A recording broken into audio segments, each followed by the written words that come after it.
E no segundo vídeo, amados e amadas, fiéis à palavra, servas do Senhor, filhos, crianças do mundo,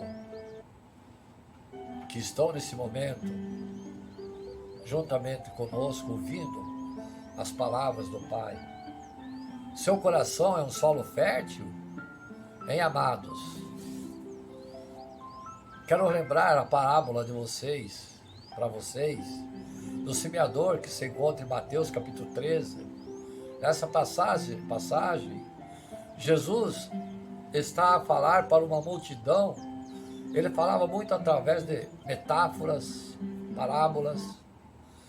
Falou então da parábola sobre o solo fértil, que é uma analogia do nosso coração. Então ele lhes falou coisas por parábolas, dizendo: o semeador saiu a semear. Enquanto lançava a semente, parte dela caiu à beira do caminho, e as aves vieram e comeram.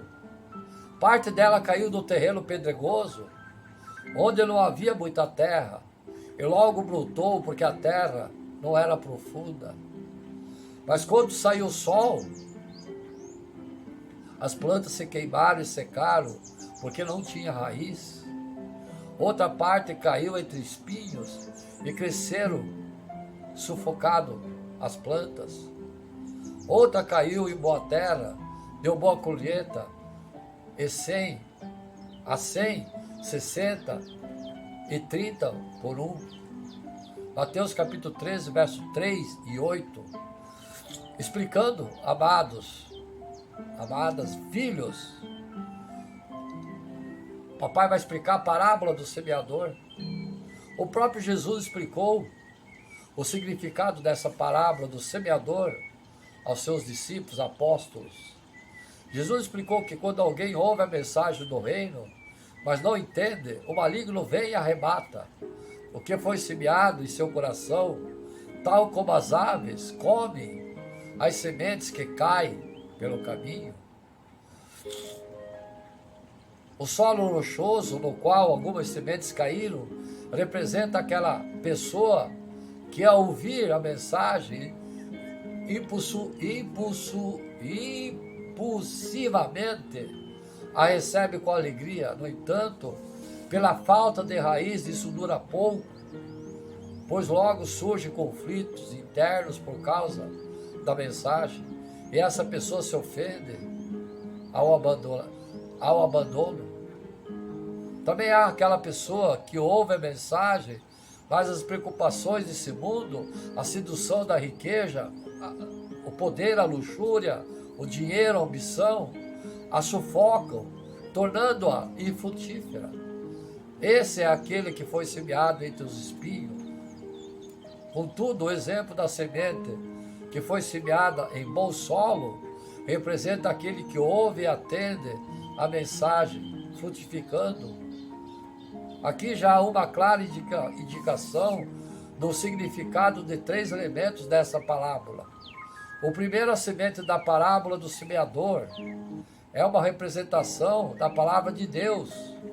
Segundo, o semeador é uma figura do próprio Cristo e, consequentemente, de todo aquele que se ocupa do serviço de proclamar o Evangelho. Terceiro, o solo cita na parábola do semeador, cada qual com sua particularidade, é uma indicação do coração humano. O que podemos tirar, filhos, dessa lição que o papai acabou de demonstrar, falar a vocês? A palavra do semeador traz lições muito importantes, amados e amadas. Eu quero destacar aqui 3 delas. Em primeiro lugar, ela ensina que a semente do Evangelho alcança diferentes solos e apresenta resultados distintos de cada um deles.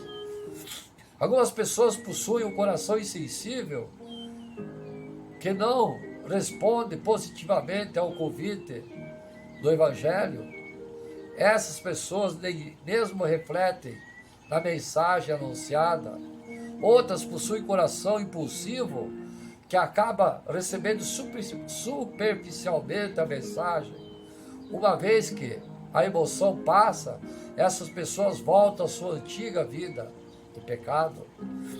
Outras pessoas possuem um coração muito ocupado com a coisa dessa vida, ludibriadas com desejos terrenos, ilusões de riquezas, prazeres da carne, desprezam o verdadeiro tesouro que poderiam encontrar, que é a vida espiritual. Mas também aquelas pessoas que possuem o coração bem preparado, um coração que responde positivamente à palavra de Deus. Em segundo lugar, é inegável que essa parábola destaca a responsabilidade humana pelo resultado da germinação da semente, de acordo com a condição do solo. Na Bíblia, a soberania de Deus jamais é vista como um problema a responsabilidade humana. Enquanto a responsabilidade humana é enfatizada na forma com que cada pessoa responde à mensagem do Evangelho, a soberania de Deus é enfatizada na verdade de que o bom solo que recebe apropriadamente a semente. Em terceiro lugar, a parábola do semeador mostra, filhos, que a frutificação é uma marca do verdadeiro cristão. Todo genuíno discípulo de Jesus irá frutificar para a glória de Deus. Todavia, o grau de frustração não é igual para todos. Uns produzem 100%, outros 60%, outros 30%. Que tipo de solo é o seu, filho? Amados, amadas, crianças, mundo, com que tipo é o teu solo? Onde está teu coração? O seu coração como anda? Ele está queimando pela palavra de Deus? Ou você está cheio de dúvidas dessa palavra que o servo está dirigindo a você? Para frutificar, precisamos preparar o nosso solo, buscando a verdade na palavra de Deus, que a Bíblia e pedindo por ajuda do Santo Espírito de Deus, para discernirmos sobre o que ali está escrito. Quando não há entendimento bíblico, pronuncie só essa palavra: sopre em mim, Divino Espírito Santo. Repetindo: sopre em mim, Espírito Santo. O seu coração como anda? Ele está queimando pelas palavras de Deus? Ou você está cheio de dúvidas? Para frutificarmos, precisamos preparar nosso solo, buscando na palavra de Deus, que é a Bíblia, e pedindo por ajuda do Espírito Santo, para discernirmos sobre o que ali está escrito. Discernirmos quer dizer entendermos, decifrarmos, separarmos o que está escrito. Sei que muitas vezes não conseguimos ter uma rotina de leitura bíblica, sei, com todos os afazeres dia a dia, mas quando criamos esse hábito até mesmo no nosso dia a dia, passa a fluir melhor, estamos mais preparados para o desafio do dia a dia. Dê tempo ao Senhor que te criou. Nunca reclame. Ah, meu Deus do céu, tem que fazer janta.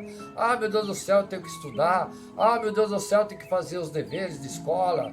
Ah, mas eu tenho que trabalhar. Ah, só desculpa. E Jesus está lá, sentado à beira do teu coração, pedindo para entrar. E você está ocupado. Lembre-se que Jesus nunca reclamou. Morreu por você. Nunca reclamou. A única vez que ele reclamou alguma coisinha, alguma coisa que era de direito dele, que não suportava mais, na angústia da morte, no Getsemane, ele pediu: Pai, afaste de mim esse cálice. Só. E você? Já reviveu os teus princípios, o teu passado? Fez uma revisão? Você não tem tempo para ele? Sabe quanto você vai arrumar tempo? Eu sei. Quando você precisa. normalmente, cristãos agem, não todos, tudo tem exceção na vida, dessa forma. Mas enquanto você é jovem, belo, formoso, cheio de vitalidade, saúde, você não lembra que o irmãozinho que deu a vida por você está sentado no degrau da tua porta. Então você abrir lá. Você vai abrir, sabe quando, fiel? Servas do Senhor. Quando você cair numa doença grave, exemplo só estou dando, tá? Ou quando você se acidenta, que você está à beira do abismo para cair. Ah, Jesus, eu vou abrir meu coração, pode entrar aí, me salva dessa, eu não quero morrer. Sempre assim. Sempre assim. Vamos prosseguir, fiéis à palavra. Vamos ver agora então. Você tem convicção da soberania de Deus? Eu pergunto. Você acredita verdadeiramente no Senhor? Ou você faz de conta somente? Entra aqui, sai aqui. Só nos momentos difíceis você ouve o clamor, as palavras do Santo Evangelho. Mas quando você está belo, formoso, com vitalidade, não, eu não vou morrer logo não, eu estou meus 20 anos, né? Pô, esses crentes aí, esses coroas aí, pô, só dá velho na igreja. Eu tô na minha, meu. Tip, top, chura, né? Lembre-se que a morte vem para os jovens também. Então eu te pergunto novamente, fiéis à palavra, servos do Senhor, amados e amadas, filhos, criança, mundo, você tem convicção que Deus é soberano? Já se perguntou isso?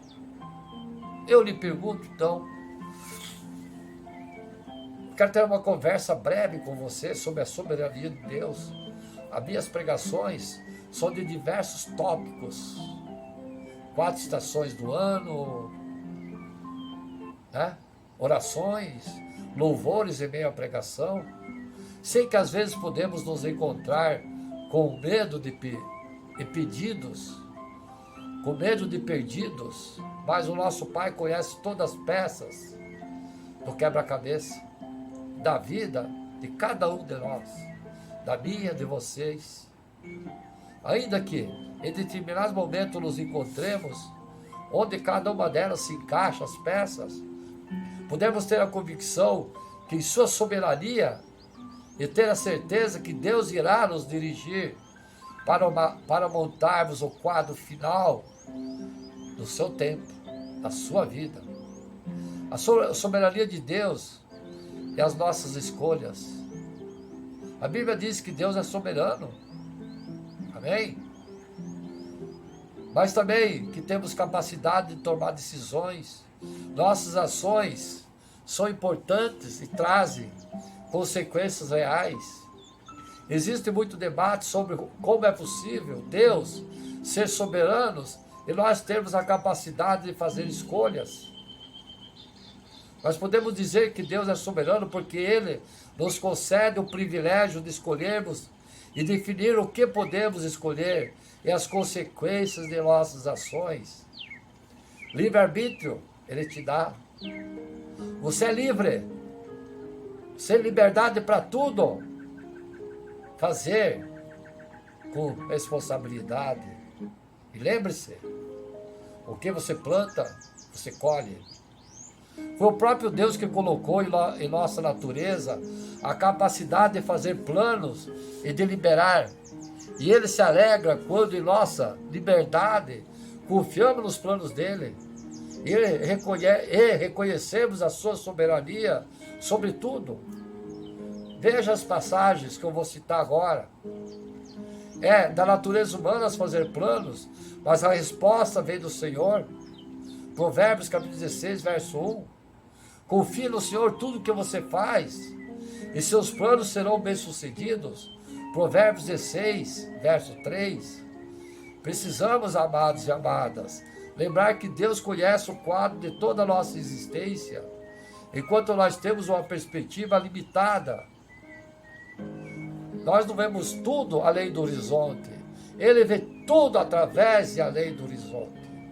Portanto, com certeza, escolher caminhar com o Senhor e nos deixarmos ser dirigidos por Ele é a melhor solução, a melhor escolha. Se Deus é soberano, por que existe sofrimento? É a pergunta, né, amados e amadas? A soberania de Deus, a onisciência de Deus é tremenda. Eu vou citar aqui, vocês sabem que Deus, onisciente, onipresente, onipotente. Onisciente, tudo Ele sabe. Tudo. O onipotente, Ele é poderoso. Nada é impossível para Ele. Onipresente, Ele está em todo lugar. Aonde você estiver, aonde está teu pensamento, Ele lá está.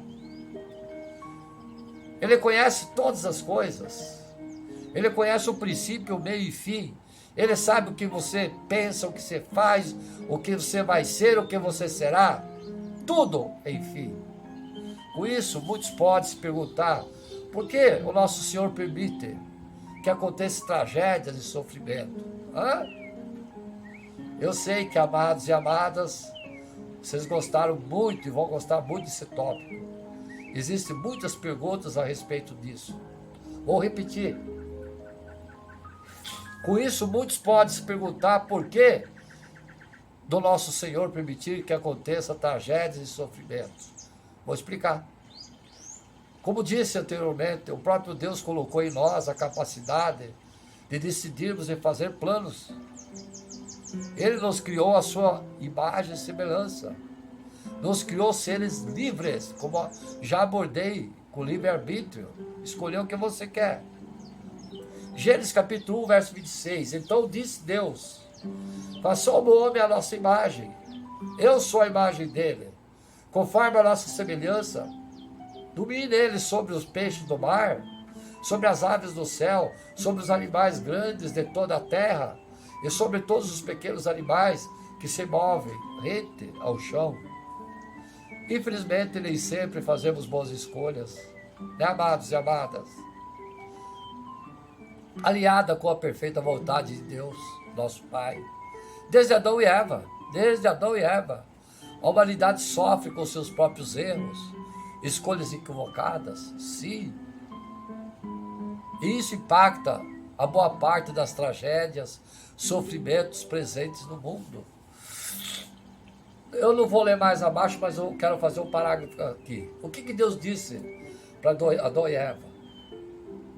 Você irá se alimentar do seu próprio suor. O que você plantar, irá se alimentar. Você terá que trabalhar para colher. Eva, terás os filhos com as dores. Copiaram, mais ou menos isso. Então daí é que partiu, certo? O que eu acabei de mencionar, vou mencionar por aí, partiram então as tragédias, sofrimentos, certo? Catástrofe, terremotos, tudo isso.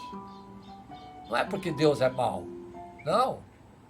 Está escrito. Tanto que hoje ele luta muito por seus filhos. Ele não cura doença? Cura.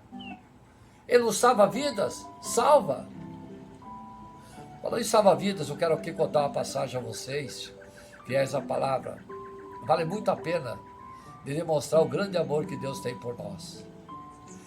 Eu quero aqui mencionar a vocês que eu tenho muita conexão com o Papai do Céu, tá?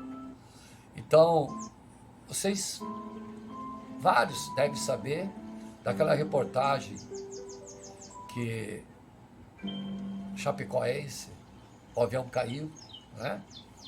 Eles não conseguiam achar o avião. Isso aqueles que estão ouvindo essa palavra podem confrontar. Aí, saiu na reportagem, uma jornalista disse que encontraram o avião porque os policiais viram um menino que disse que sabia onde encontrar o avião. Sabe quem era aquele menino? Um anjo.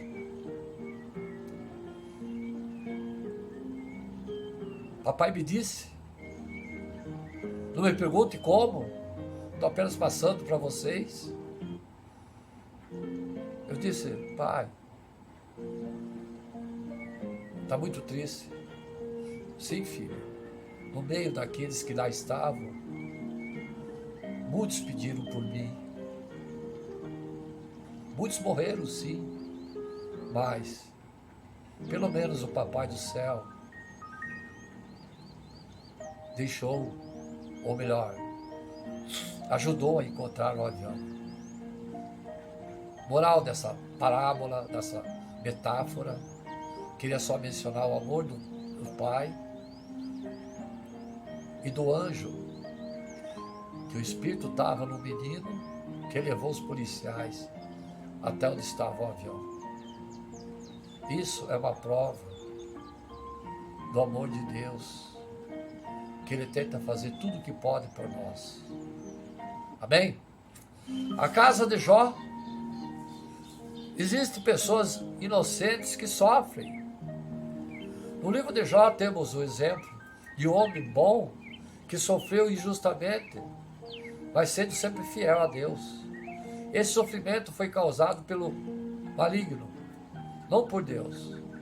Para provar que Jó era realmente fiel, Deus permitiu que Satanás o provasse.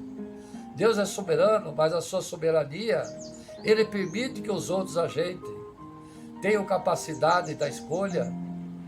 E como na história de Jó, algumas permissões são para a honra e glória do Deus Pai. O caso de Jó, amados e amadas, Deus limitou a ação do maligno. Depois Ele mudou a situação para o bem do seu servo. Podemos não entender certas situações, mas jamais devemos perder a confiança de que Ele está no controle sempre e vai restaurar todas as coisas, ao mesmo tempo em que nos dá o privilégio de tomarmos as nossas próprias decisões. Porque eu bem sei os pensamentos que eu tenho a vosso respeito, diz o Senhor, pensamentos de paz e não de mal, para vos dar fim que esperais. Jeremias capítulo 29, verso 11. Nem sempre encontraremos respostas para determinadas circunstâncias da nossa vida, amados e amadas, mas nesses momentos podemos confiar na soberania do Senhor, pois Ele não erra, Ele não é pego de surpresa. Use esses princípios para fortalecer você no seu dia a dia, para sentir-se incentivado a cumprir o propósito de Deus e principalmente confiar e descansar nele, entregar a Ele nos seus braços toda dor, toda aflição, todo medo. Pede a Ele, clame a Ele nas horas difíceis, que você vai encontrar o conforto, Ele vai enxugar suas lágrimas. Mas e você é fiel no pouco? Você é? Quero dizer a vocês que é de encher nossos corações de emoção e felicidade, pois a nossa fé nos move, nos dá alegria de continuarmos vivendo fiel ao Pai, sempre fiel nas orações. Um servo no semáforo. Enfim, um amigo meu estava levando o seu filho quando o semáforo fecha, e eles são surpreendidos, pois avista um jovem de barba alinhada, terno e gravata, vendendo bala no semáforo. É uma parábola. Uma cena imprevisível na cidade de São Paulo, onde somos normalmente abordados por pedintes de pequenas crianças que deveriam estar na escola. O jovem rapaz se aproxima do carro e, com muita educação, oferece a bala que está vendendo e entrega um cartão. Onde está seu telefone? Instagram, junto de informações profissionais, como a faculdade que está cursando. Meu amigo e seu filho fica indignado com a cena, ou intrigado. Elogia a postura dele e pergunta por que ele está tão arrumado. Gentilmente ele responde que se fosse para um escritório trabalhar, se arrumaria daquela forma, e aquele semáforo é o escritório dele. Ele completa a frase falando que quando ele vai para a igreja se arruma, e o que fazia aquilo em toda a sua dedicação para Deus. Uma ligação abençoada. Meu amigo ficou surpreso. O sinal se abre e ele segue o trajeto refletindo sobre isso. Ao chegar na casa, ele olha novamente o cartão e vê que ele cursa a faculdade na área em que trabalha, tecnologia da informação. Meu amigo vem a me contar essa história surpreendente e comenta de convidar ele para um café, o rapaz do terno. Assim poderiam falar sobre o trabalho e ver que ele poderia ajudá-lo. Ele entra em contato com o rapaz, conversa um pouco com ele e sua esposa, que se mostra um casal de levitas, servos de Deus. Eles, por sua vez, contam um pouco do que estavam passando nos últimos anos, com a chegada do seu filho e a crise financeira do país, pandemia e outras mais. Felizmente a esposa dele começou a trabalhar faz uma semana, mas ele ainda não encontrou trabalho na área dele. Feito isso, o amigo marcou café com ele. Um café à tarde, abençoado. Então, de tarde, o horário marcado, eles chegam com o violão no ombro, pois após nos encontrar, ia para um culto de oração. E nessa tarde não só falamos do trabalho, mas de testemunhos também. Algo que ele nos contou e que aqui entra em ser fiel no pouco, é que todo dia ele tirava 10% do valor que ele recebia no farol para dar às crianças que precisavam obras. Ele viu a misericórdia de Deus e a fidelidade daqueles servos de eterno, frente à atitude que ele teve, sendo um dia precisando de fazer compras e pagar contas, pois desempregado ainda tinha contas a pagar, claro, como alimentação. Orou a Deus expondo sua situação. Ele recebeu R$400 naquele dia. R$400 pedindo, vendendo bala. E ajudou ainda as crianças que passavam fome. Ele foi fiel, no pouco, e assim Deus tem mantido ele dessa forma. Ele deixou o orgulho de lado, a vergonha de lado, para cuidar da sua família de forma digna, em meio a uma crise que abalou nosso Brasil, o mundo inteiro. Ele não pediu dinheiro, mas sim se arrumou, foi para o semáforo, com o mesmo comprometimento que teria para trabalhar em uma empresa, ao escritório, pois ali tem vindo o seu sustento. Meu amigo se dispôs a ajudá-lo a encontrar algo na área dele.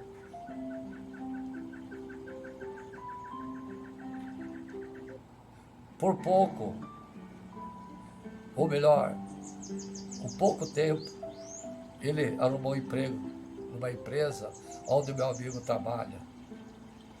Essa é uma história vitoriosa que está só no começo, onde vemos a fidelidade de Deus com aqueles que também são fiéis a Ele.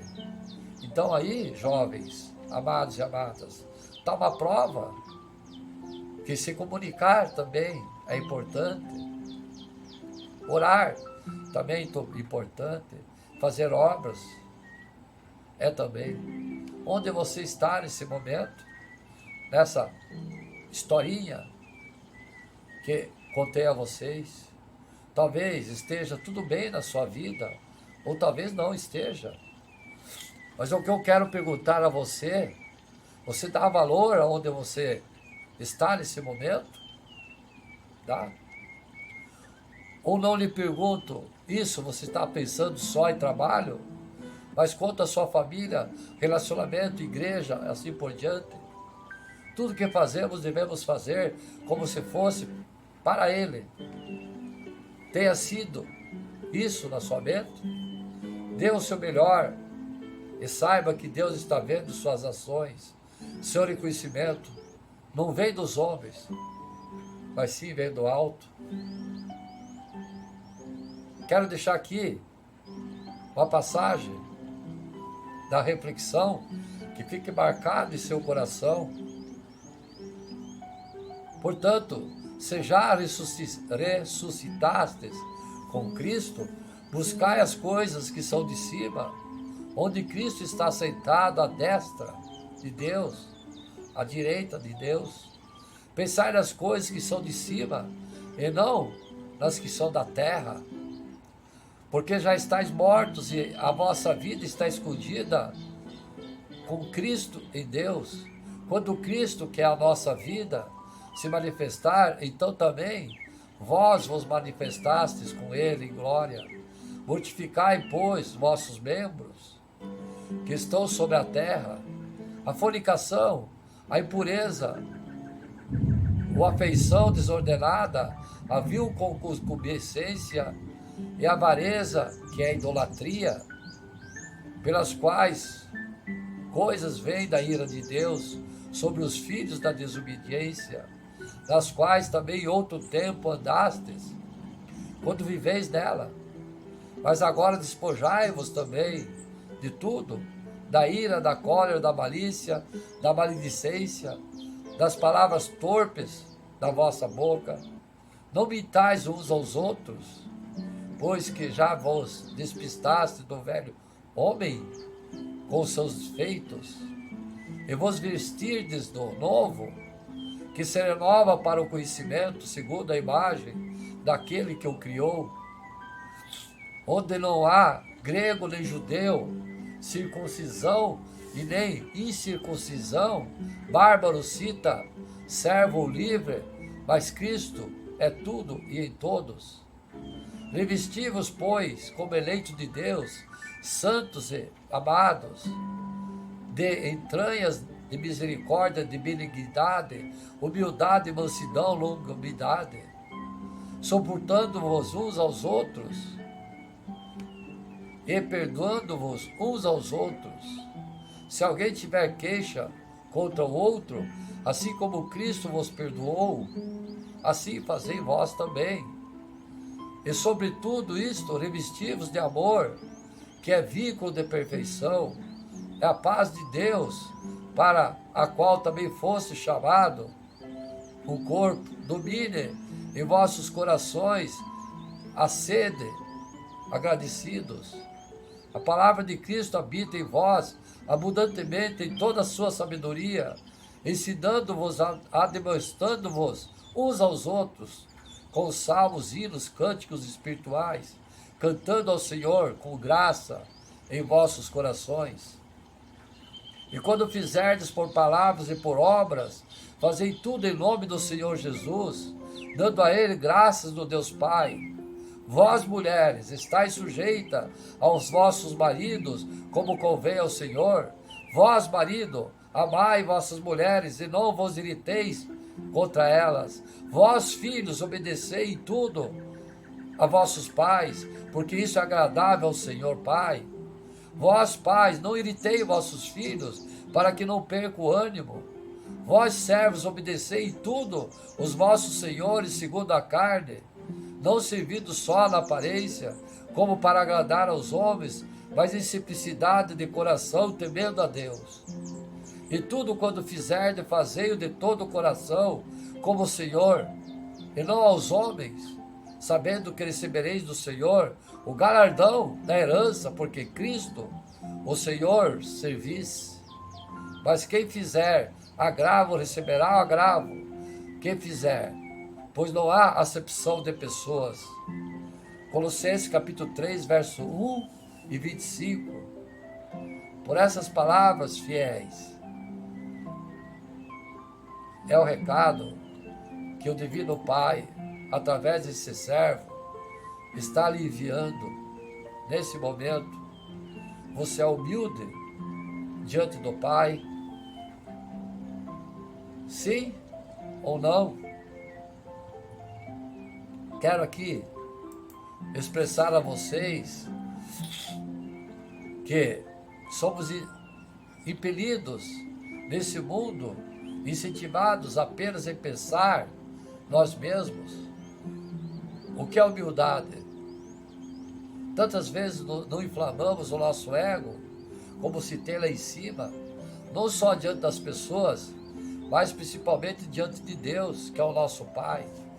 Somos soberbos, nos consideramos donos da razão e agimos como bem entendemos, considerando saber o que é melhor para nós. Nós sabemos tudo e tudo. A falta de humildade também nos leva à rebeldia, que nos afasta de Deus. Então hoje vamos pregar a respeito disso e orar pela humildade também diante do Pai das pessoas. Quero deixar aqui uma passagem especial que fique gravado em seus corações. Sejam completamente humildes e dóceis, e sejam pacientes, suportando uns aos outros com amor. Efésios capítulo 4, verso 2. Lembrando a vocês, fiéis, que podem orar da sua forma, essa oração, mas se quiser me acompanhar, será um prazer. Sinta-se à vontade. Amado Deus, graça te dou pela sua bondade, amor, misericórdia, por cuidar de mim e da minha família em cada detalhe. Mesmo eu pecando, errando, sendo falho, faltando tanto com o Senhor e com a minha família, Pai, hoje eu quero reconhecer diante de Ti meus defeitos. Reconheço que falho em ouvir, em amar, em perdoar da maneira que deveria.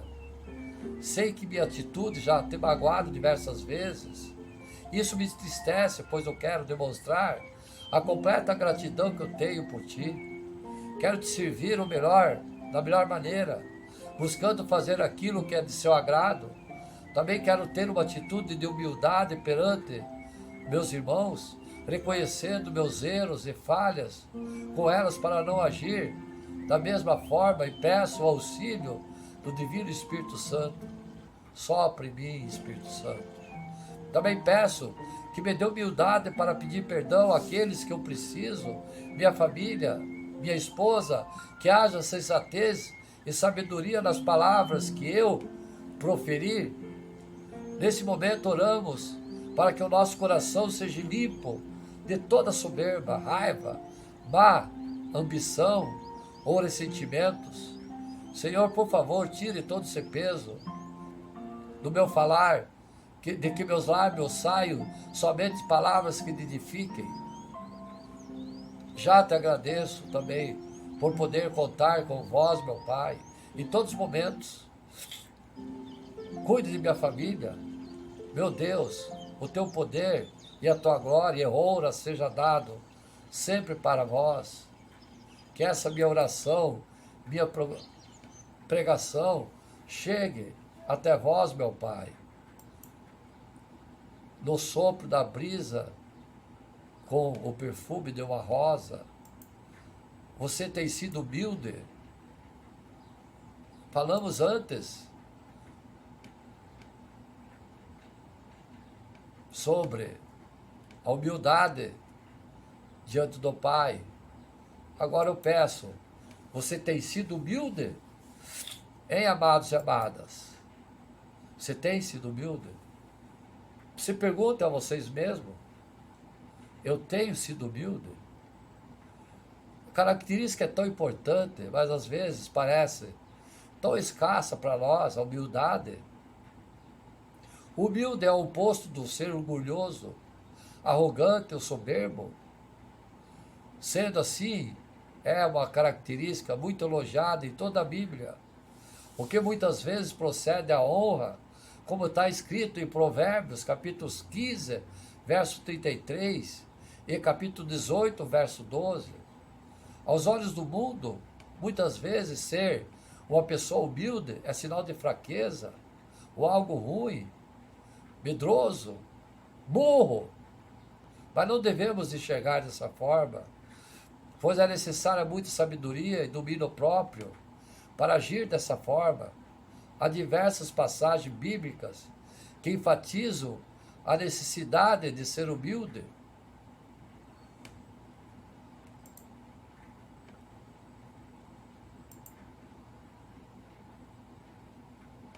Deu um blackout aqui, desculpe, tem que consertar. Deu um blackout aqui.